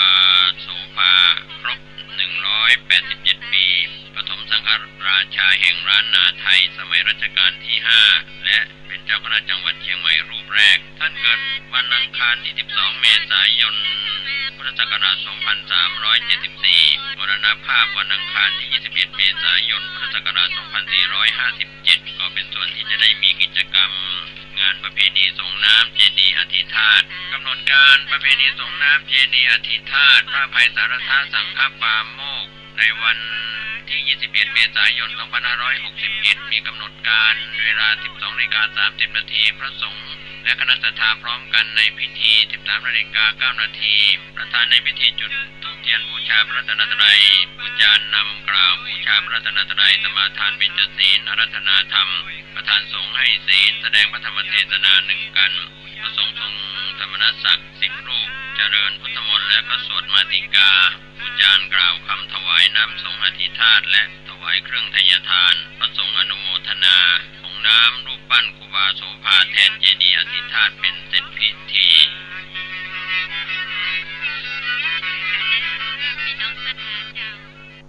สวัสดีครับท่านผู้ฟังที่เคารพการแบ่งปันความคิดดีๆวันนี้ผมกาเศรษฐ์เพชรสำริดผู้ดำเนินรายการนะครับก็มีโอกาสได้นำสาระธรรมต่างๆมาแบ่งปันความคิดให้กับท่านผู้ฟังหลากหลายเรื่องราวนะครับเรื่องของธรรมสาระนั้นก็เป็นส่วนหนึ่งซึ่งเราหลายคนหลายท่านอาจจะต้องนำมาพิจารณาในโลกใบนี้นะครับก็มีความจริงอยู่2 อย่างสมมุติสัจจะความจริงโดยสมมุติแล้วก็ปรมัตถสัจจะความจริงโดยแท้ที่อยู่ภายในก็ส่วนใหญ่บัญญัติ หรือว่าสมมติสัจจะนั้นปิดบังปรมัตถสัจจะทำให้เราไม่สามารถจะเข้าไปรู้ภายในที่เป็นของจริงของแท้สภาวธรรมที่เกิดขึ้นกับผู้ปฏิบัติวิปัสสนากรรมฐานนั้นส่วนใหญ่ก็เรียกว่าปัจจตังรู้เฉพาะตนไม่ใช่วิปัสสนึกไม่ใช่วิปัสสคิดก็ต้องพยายามเรียกว่าลงมือปฏิบัติอย่างแท้จริงไม่ใช่ทัพพีอยู่ในหม้อแกงไม่ใช่มดแดงเฝ้ามะม่วงนะครับท่านผู้ฟังอันนี้ก็ถือว่าเป็นส่วนที่เราได้ทำความเข้าใจกันแล้วเราก็จะทำให้การปฏิบัติธรรมเกิดขึ้นอย่างแท้จริงพระโยคีผู้ปฏิบัติไม่ว่าจะเป็นบรรพชิตหรือคฤหัสถ์อุบาสกอุบาสิกาเรานะครับท่านผู้ฟังเมื่อเข้าถึงสภาวธรรมตามความเป็นจริงอย่างแท้จริงก็คือลงมือปฏิบัติก็มีการขึ้นพระกรรมฐานจากพระอาจารย์ที่สอนจะเป็นวิปัสสนาจารย์ฝ่ายบรรพชิตหรือเป็นวิปัสสนาจารย์ฝ่ายคฤหัสถ์ก็ตามนะครับก็เป็นส่วนที่จะทำให้เราได้เข้าถึงการปฏิบัตินะครับการขึ้นเรียกว่าการขึ้นพระกรรมฐานพระโยคีที่ขึ้นพระกรรมฐานแล้วนะครับก็จะลงมือปฏิบัติก็เป็นการรำลึกนึกถึงมีพระพุทธเจ้าเป็นที่พึ่งที่ระลึกมีพระธรรมเป็นที่พึ่งที่ระลึกมีพระสงฆ์เป็นที่พึ่งที่ระลึกนะครับท่านผู้ฟังดังนั้นพระโยคีก็จะเข้าถึงพระรัตนตรัยพระพุทธพระธรรมพระสงฆ์เข้าถึงพระวิปัสสนาจารย์ที่สอนกรรมฐานจะเป็นพระหรือเป็นสามเณรหรือเป็นอุบาสกอุบาสิกาก็แล้วแต่นะครับก็ที่จะทำให้เราเข้าถึงการปฏิบัติพระอาจารย์นั้นเป็นผู้ชี้ทางบอกทางที่เราเรียกว่าเหมือนแผนที่หรือว่าทุกวันนี้เราก็เรียกว่า GPS นะครับเป็นระบบดาวเทียมที่เข้าไปทำหน้าที่บอกแผนที่ว่าเราอยู่ที่ไหนอย่างไรจะไปทางทิศเหนือทิศใต้ทิศตะวันตกทิศตะวันออกทิศที่เรากำลังไปด้วยการใช้ยานพาหนะก็ดีระบบดาวเทียมนั้นก็ถือว่าแม่นยำชั้นใดเป็นระบบแผนที่นะครับที่เป็น GPS นะครับอยู่ใช้ความเร็วในการขับรถมากขนาดไหนน้อยขนาดไหนอย่างไรหรือเราใช้โทรศัพท์มือถือที่เปิดสัญญาณ GPS ก็จะรู้ว่าเราตอนนี้อยู่ในจุดไหนอย่างไรของพื้นที่หมู่บ้านใดตำบลใดอำเภอใดจังหวัดใดนี่เป็นยุคใหม่ยุควิทยาศาสตร์นะครับท่านผู้ฟังสมัยอดีตนั้นก็คือทำเป็นแผนที่ แผนที่ที่เขียนขึ้นมาในมุมของหมู่บ้านแผนที่ของตำบลแผนที่ของอำเภอแผนที่ของจังหวัดแผนที่ของประเทศแผนที่ของโลกใบนี้นะครับก็แล้วแต่ที่เราจะทำขึ้นดังนั้นการที่เราได้มีอาจารย์หรือพระอาจารย์ที่สอนพระกรรมฐานอาจารย์หรือพระอาจารย์ที่สอนกรรมฐานนั้นท่านต้องผ่านการปฏิบัตินั้นถ้าเราพูดถึงเรื่องของกรรมฐานซึ่งมีอยู่คู่โลกก็คือสมถกรรมฐาน40ประการก็มีกสิณ10อสุภะ10อนุสติ10แล้วก็ลายปลีกย่อยอีกรวมแล้ว40ประการที่เป็นสมถกรรมฐานเป็นกรรมฐานที่ทำให้จิตใจของเราเมื่อเจริญสมาธิมากๆก็เกิดอุปจารสมาธิอัปปนาสมาธิเกิดฌานและสามารถเข้าฌานสมาบัติได้ในส่วนของรูปฌานและอรูปฌานตามหลักฐานที่ปรากฏอยู่ในเรื่องของการปฏิบัติสมถกรรมฐานฤาษีชีไพรหรือนักบวชโยคีในอินเดียโบราณหรือที่มีอยู่ในอดีตในยุคก่อนพุทธกาลก็จะมีส่วนของพวกการเจริญสมถกรรมฐานมีฌานเกิดขึ้นเมื่อฌานเกิดขึ้นก็เข้าฌานสมาบัติได้แม้จะเป็นปุถุชนเป็นคนที่เป็นฤาษีหรือใครก็ตามที่บำเพ็ญพจน์บำเพ็ญตบะในยุคนั้นก็ถือว่าการเข้าถึงสมถกรรมฐานนั้นมีอยู่คู่โลกแม้องค์สมเด็จพระสัมมาสัมพุทธเจ้ามิได้บังเกิดขึ้นในโลกมนุษย์นี้พราหมณ์ก็ดีฤาษีก็ตามก็จะมีการเพ่งดินเพ่งน้ำเพ่งลมเพ่งไฟเพ่งอากาศเพ่งกสิณเพ่ง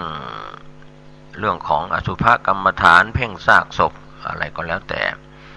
ในกรรมฐาน40ข้อ40ประการนั้นก็ไม่สามารถจะทำให้เกิดการบรรลุมรรคผลนิพพานเพราะไม่ใช่ทางพ้นทุกข์เป็นความสงบแน่นิ่งอุปจารสมาธิเกิดก็แน่ใกล้แน่นิ่งใกล้เป็นหนึ่งเดียวยังไม่แน่นิ่งในส่วนของเอกคตารมณ์อารมณ์ที่เป็นสวัสดีครับท่านผู้ฟังที่เคารพการแบ่งปันความคิดดีๆวันนี้ผมกาเศรษฐ์เพชรสำริดวิทยากรได้นำสาระธรรมแง่คิดต่างๆแบ่งปันสู่ท่านผู้ฟังเป็นประจำในช่วงเวลานี้นะครับก็อากาศจะร้อนอากาศจะเย็นอย่างไรถ้าเรามีธรรมะอันเป็นคำสอนในทางพระพุทธศาสนาแล้วก็จะทำให้เราได้นำเข้าสู่การประพฤติปฏิบัติส่วนใหญ่ในธรรมะภาคปฏิบัติที่ได้นำเสนอท่านไปแล้วในกรรมฐาน2สมถกรรมฐานและวิปัสสนากรรมฐานก็ส่วนใหญ่ก็จะอยู่เป็นเพียงชื่อว่ากรรมฐานเรียนกรรมฐานศึกษาเรื่องของสมถกรรมฐาน40วิปัสสนาภูมิ6ซึ่งเป็นส่วนของวิปัสสนากรรมฐานแต่ผู้ที่จะลงมือประพฤติปฏิบัติจริงๆจังๆนะครับท่านผู้ฟังก็เป็นส่วนที่มีน้อยไม่มากนะครับที่ผู้ดำเนินรายการแบ่งปันให้ท่านได้คิดกันอยู่เสมอว่าอันตรธานธรรมที่เกี่ยวข้องกับการปฏิบัติวิปัสสนากรรมฐานก็จะสูญหายไปก่อนเพราะว่าสำนักวิปัสสนากรรมฐานก็มีน้อยลงพระวิปัสสนาจารย์ก็มีน้อยลงดังนั้นธรรมที่ทนต่อการพิสูจน์ที่เราหลายคนหลายท่านได้ยินได้ฟังกันอยู่เสมอว่าสุทธิความบริสุทธิ์อสุทธิความไม่บริสุทธิ์ปัจจตังเป็นของเฉพาะตนนานโยอันยังวิโสทะเยคนอื่นใครอื่นจะทำให้เราดีเราชั่วไม่ได้คนอื่นหมายถึงนอกจากตัวของท่านเอง ไม่ว่าจะเป็นพระวิปัสสนาจารย์ไม่ว่าจะเป็นพ่อแม่พี่น้องครูบาอาจารย์ตามสถานศึกษาใครต่อใครนั้นทำให้เราดีไม่ได้ทำให้เราชั่วไม่ได้ถ้าเราไม่ได้ลงมือประพฤติปฏิบัติก็เป็นที่ประจักษ์อย่างแท้จริงว่าถ้าเราปฏิบัติตัวตนผิดจากทำนองครองธรรมในวิปลาสธรรมไม่ว่าจะเป็นสัญญาวิปลาส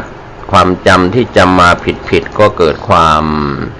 เรียกว่าคลาดเคลื่อนจากความจำที่จำมาผิดก็เป็นปัญหาทำให้หลงทางจากการที่เราใช้ความจำก็ทั้งเด็กทั้งผู้ใหญ่ที่ยังมีความจำยังไม่เป็นอัลไซเมอร์ยังไม่หลงลืมแต่ว่าเราก็ยังมีวิปลาสธรรมข้อสัญญาวิปลาสได้ความจำที่จำชื่อคนสัตว์สิ่งของสัญญาความจำนั้นเป็นส่วนที่มีกันทั้งในคนและสัตว์คนก็จำเรื่องราวต่างๆได้สัตว์ก็จำเจ้าของจำตามส่วนของสัตว์เดรัจฉานที่มีความจำถ้าความจำของคนหรือมนุษย์เรานั้นคลาดเคลื่อนจากความเป็นจริง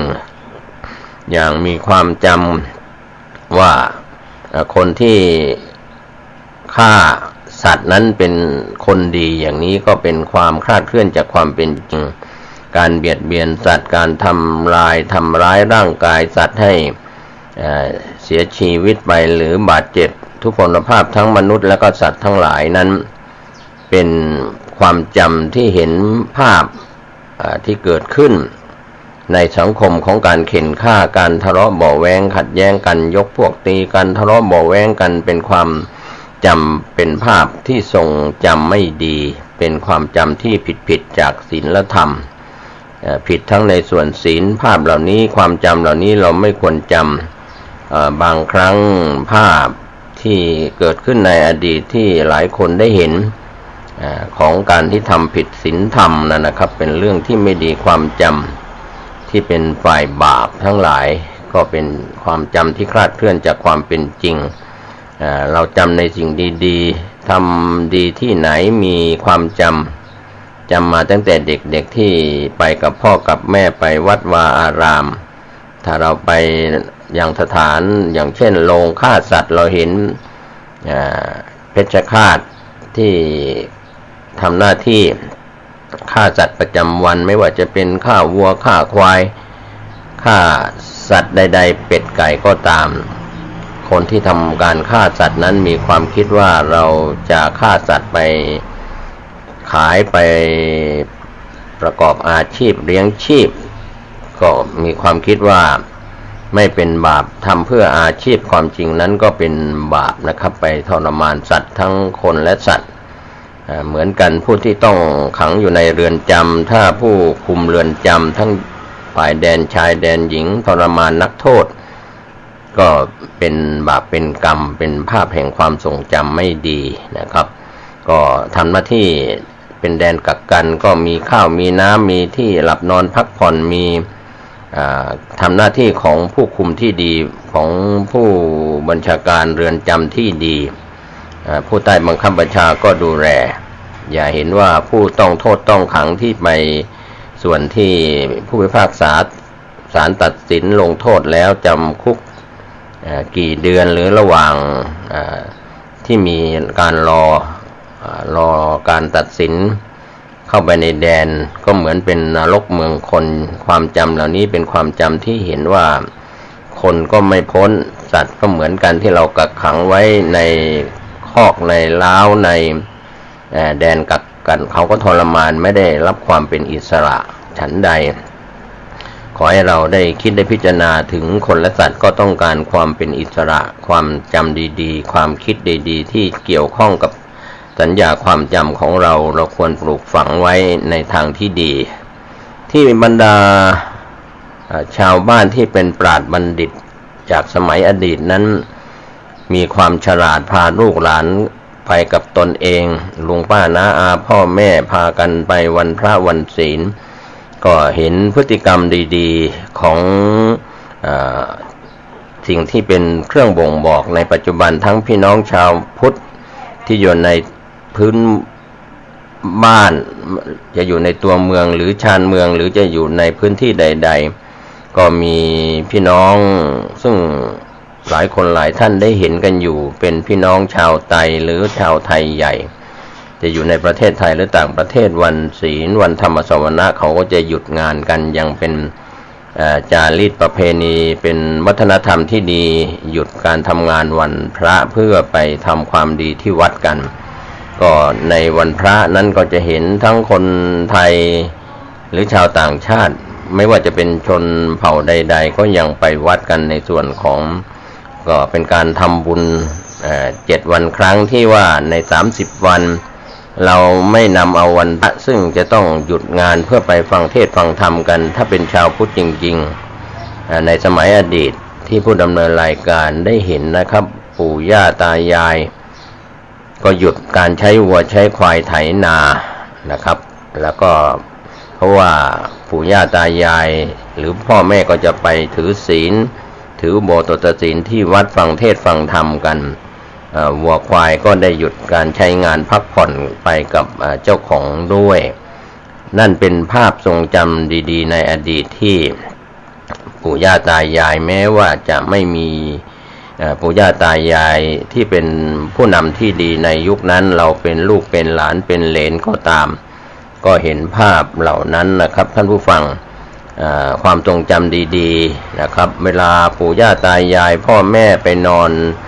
ถือโบสถ์ศีลที่วัดนะครับลูกหลานก็ช่วยกันหอบหมอนหอบเสื่อหอบกาน้ำร้อนแล้วก็น้ำอ้อยน้ำตาลไปส่งปู่ย่าตายายที่นอนวัดคืนหนึ่งนะครับก็ไปตั้งแต่เช้าของวันศีลวันพระนั่นแหละครับวันธรรมสวนะก็แล้วแต่เราจะเรียกกันก็เมื่อเป็นอย่างนั้นก็ทำให้เราได้ภาพลักษณ์ดีๆนะครับผู้ดำเนินรายการก็มีโอกาสได้อยู่ใกล้ชิดกับบรรพบุรุษคือปู่ย่าตายายที่ทรงศีลทรงธรรมพ่อแม่ทรงศีลทรงธรรมก็ได้มีโอกาสเห็นภาพเหล่านั้นตัวอย่างเช่นปู่นั้นก็จะสอนเรื่องของการไหว้พระสวดมนต์ทำวัดเช้าวัดเย็นแม้ว่าจะไม่ได้ไปวัดแต่คุณปู่ก็ปฏิบัติในส่วนของการทำวัดเช้าวัดเย็นในสมัยที่คุณปู่บวชนั้นเล่าให้ฟังซึ่งเป็นวัดแห่งหนึ่งอยู่กลางเมืองลพบุรีสมัยอดีตคุณปู่บวช3 พรรษาท่องจำได้หมดนะครับ7 ตำนาน12 ตำนานเวลาลูกหลานคือผู้ดำเนินรายการท่องบทสวดมนต์ที่ท่องผิดก็จะถูกทักท้วงว่าไม่ถูกต้องท่องอย่างนั้นต้องจำอย่างนี้เพราะว่าความจำที่เป็นสัญญาของคุณปู่นั้นบวชเพียง3 พรรษาในสมัยอดีตของคุณปู่ที่เล่าให้ผู้ดำเนินรายการฟังก็เวลาไม่มากนะครับแต่ก่อนนี้จะเข้าไปอยู่วัดจะต้องไปเป็นขโยมเป็นเด็กวัดก่อนไปปฏิบัติวัดถากหลวงพ่อหลวงปู่หลวงลุงในวัดเพื่อไปเรียนวิชาหรือความรู้หาประสบการณ์ในส่วนของการเป็นเด็กวัดก่อนเมื่อเป็นเช่นนั้นก็ได้ศึกษาเรียนรู้พฤติกรรมว่าจะหลังจากตนเองได้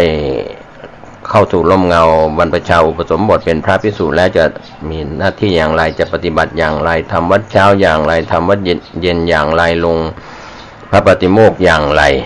ครูบาอาจารย์พระอุปชาอาจารย์คู่สวดกรรมวาจาจารย์อนุสาวนาจารย์ก็ช่วยกันเป็นพี่เลี้ยงก็ในสมัยก่อนนะท่อง7 ตำนาน12 ตำนานได้บวชพรรษา2 พรรษาหรือ3 พรรษาหรือมากกว่านั้นก็แล้วแต่นะครับก็เป็นส่วนที่เราได้เห็นความสำคัญของการให้เวลากับทางพระพุทธศาสนาปัจจุบันลูกหลานของเราเข้าสู่ร่มเงากาสาวพัสเป็นพระภิกษุเป็นสามเณรส่วนใหญ่ก็ไม่ได้ส่งไปยังสำนักปฏิบัติวิปัสสนากรรมฐานก็ไม่มีโอกาสได้ปฏิบัติบวชกี่พรรษาก็ได้เรียนจบนักธรรมตรีโทเอกหรือว่าจบมหาวิทยาลัยสงฆ์ในปัจจุบัน แต่ถ้าเปรียบเทียบแล้วในยุคก่อนๆนั้นโอกาสที่จะส่งไปปฏิบัติเพราะว่าอุปชฌาย์ก็จะให้พระนวกะนั้นอยู่ใกล้ชิดอุปชฌาย์แล้วก็ได้ปฏิบัติกรรมฐานจะเป็นสมถกรรมฐานหรือวิปัสสนากรรมฐานก็แล้วแต่บางครั้งก็เมื่ออยู่กับพระอุปชฌาย์อาจารย์ครบ5 พรรษาแล้วอุปชฌาย์อาจารย์อบรมบ่มนิสัยการอะไรควรไม่ควรในเสขียวัตรในพระวินัยของพระภิกษุหรือของสามเณรก็ตามในสมัยอดีตก็จะมีการเดินธุดงค์ไปปฏิบัติกรรมฐานตามป่าตามถ้ำตามเหวตามสถานที่ต่างๆจาริกไปเพื่อการปฏิบัติพระกรรมฐานไม่ใช่เดินธุดงค์ไปเพื่อไปแสวงหาลาภหาอดิเรกลาภต่างๆจากศรัทธาประชาชนที่จะทำบุญใส่บาตรไปบอกเบอร์บอกหวยบอกเครื่องรางของขลังบอกเลขบอกอะไรต่างๆไม่ใช่อย่างนั้นก็จะสอนกรรมฐานจะบอกกรรมฐานก็ที่เราได้เคยติดตามศึกษาประวัติของพระอาจารย์สายกรรมฐานไม่ว่าจะเป็นในภาคใดๆนะครับเกจิอาจารย์สมัยก่อนก็จะไปปฏิบัติกรรมฐานโดยเดินธุดงค์ไปปริวิเวกตามถ้ำตามเหวตามป่าก็ได้มีโอกาสปลีกเว้นหาความสงบจากการเจริญสมถกรรมฐานก็ดีวิปัสสนากรรมฐานก็แล้วแต่กรรมฐานที่ตนเองได้เรียนก็ในส่วนของพรรษาแรกที่ผู้ดำเนินรายการบรรพชาและอุปสมบทเป็นพระภิกษุในพรรษาแรกอุปชฌาย์อาจารย์ก็ส่งให้ไปปฏิบัติกรรมฐานอยู่ที่ห้องเก็บศพนะครับเป็นห้องเก็บศพไว้เก่าใหม่อยู่ข้างเมนเพื่อเจริญกรรมฐานที่ครูบาอาจารย์ได้สอนในมูลกรรมฐานเกสาผมโลมาขนเกสาโลมานะขาทันตาทันตาตะโจทันตานะขาโลมาเกสาซึ่งเป็นมูลกรรมฐานก็ให้ไปฝึกกรรมฐานเพราะช่วงกลางวันก็ไม่ค่อยจะมีปัญหาเท่าไหร่เพราะว่าข้างเมนเผาผีหรือเมนเผาศพในปัจจุบันนั้นก็จะมีห้องเก็บศพของผู้ตายที่มีญาติรอการเผาอยู่หลายศพนะครับอยู่ในโลงก็จะเก็บไว้ในห้องเก็บศพแล้วก็มีสถานที่ว่างอยู่ด้านหน้าเราก็ไปปักกดหรือว่าใช้กดใช้มุ้งนะครับตอนนอนก็จะใช้กดส่วนใหญ่จะใช้กดกันนะครับพระนวกะก็อยู่ในวัดที่ครูบาอาจารย์ที่เป็นอุปชฌาย์อาจารย์นั่นแหละครับสอนเราก็ความกลัวนี่ทำให้เราต้องระมัดระวังแล้วก็ครูบาอาจารย์ก็สอนอยู่เสมอว่าหลังจากเรานั่งกรรมฐานนั่งสมาธิได้ยินเสียงอะไรเห็นอะไรหรือมีอะไรแปลกๆในช่วงกลางคืนไฟไม่มีแสงสว่างสอดส่องมาให้เห็นบางทีมีเสียงอะไรดังก็เราจะมีไฟฉายนะครับก็ส่องดูให้เห็นว่ามีอะไรที่ดังให้เรามีข้อข้องใจไม่อย่างนั้นเราก็จะเป็นเรื่องของโลกอุปาทานว่าเป็นผีเป็นมนุษย์อะไรต่างๆบางทีก็มีสัตว์ที่มาในบริเวณนั้นทำให้เราได้ยินเสียงเราก็เอาไปฉายส่องดูให้รู้ว่าเป็นอะไรไม่มีเราก็นั่งกรรมฐานเดินจงกรมต่อไปนะครับกว่าจะพักผ่อนตื่นเช้าก็ไปบิณฑบาตกลับมาปฏิบัติอยู่ในช่วงระยะเวลาที่อุปชฌาย์อาจารย์สอนให้ปฏิบัติกรรมฐานแม้ว่าจะเป็นสมถกรรมฐานพิจารณานึกถึงคนที่ตายอยู่ในโลงศพบ้างหรือแล้วแต่นะครับในส่วนของกรรมฐานที่เป็นอสุภกรรมฐานก็เป็นเรื่องราวดีๆทำให้สัตธิวิหารลิกอันเตวาสิกของ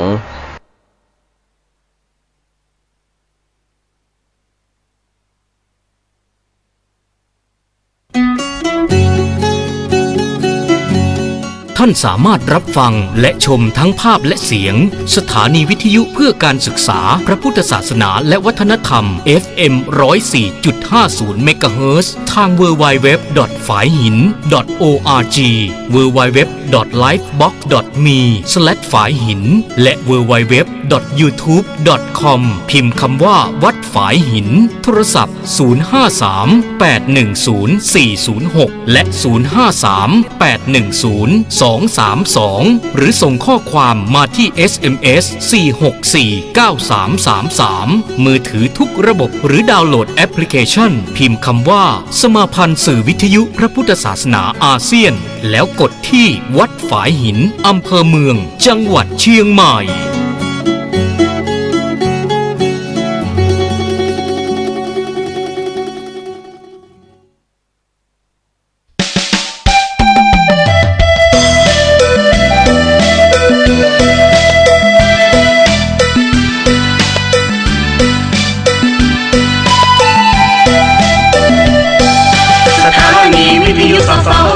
ส่งเสียงเลือนโนดังพอประมาณ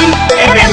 104.5 กลางวันFM 104.5 กลางวันขอเชิญทุกท่านฟังรายการดีตั้งอยู่วัดฝายหินอำเภอเมืองเชียงใหม่รุ่งเรืองฟุ้งเฟื่องแสงสีเป็นวิทยุเพื่อประเพณีเป็นวิทยุเพื่อประเพณีศึกษาวิถีพุทธศาสตร์และศิลป์ส่งเสริมวัฒนธรรมกันดีๆทั้งนั้นสุขสันต์ชีวินจากพระไตรปิฎกแท้ทั้งสิ้นจากพระไตรปิฎกแท้ทั้งสิ้นทั่วทั้งแผ่นดินได้ยินเสียงพระธรรมออกอากาศไกลๆทั่วโลกดับทุกข์ดับโศกให้โชคเลิศล้ำผ่านอินเทอร์เน็ตเว็บไซต์ประจำผ่านอินเทอร์เน็ตเว็บไซต์ประจำไปกระน้อมนำสู่ประชา